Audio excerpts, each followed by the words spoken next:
জয় শ্রীরাম। সবাইকে স্বাগতম আমার নতুন ভ্লগে। আজকে আমি তোমাদের দেখাবো আমাদের বাড়ির আশেপাশের সুন্দর পরিবেশ আর আমাদের বাগানের বিখ্যাত হিমসাগর আম।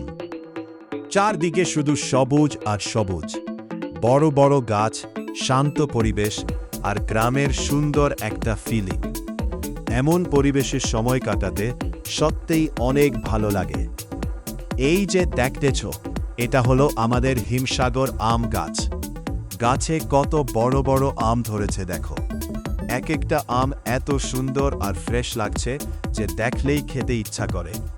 হিমসাগর আম শুধু দেখতে সুন্দর না, খেতেও অনেক মিষ্টি আর সুস্বাদু। আমাদের এখানে অনেক আম গাছ আছে, পুরো জায়গাটা আমের বাগানের মতো লাগে। এই আমগুলো আমাদের অনেক যত্ন করে বড় করে। প্রতিদিন গাছের খেয়াল রাখা হয় যাতে আমগুলো ভালোভাবে বড় হয়। আর এই দেখো, আমি এখন হাতে করে একটা বড় হিমসাগর আম নিয়েছি। নিজের গাছের আম হাতে নেওয়ার ফিলিংটাই আলাদা। পাখির ডাক, গ্রামের শান্ত পরিবেশ আর চারদিকে ফল ভরা গাছ, সব মিলিয়ে একদম মন ভরে যায়। তোমাদের কেমন লাগছে অবশ্যই কমেন্ট করে জানিও। ভিডিওটা ভালো লাগলে একটা লাইক দিও আর চ্যানেলটা সাবস্ক্রাইব করে পাশে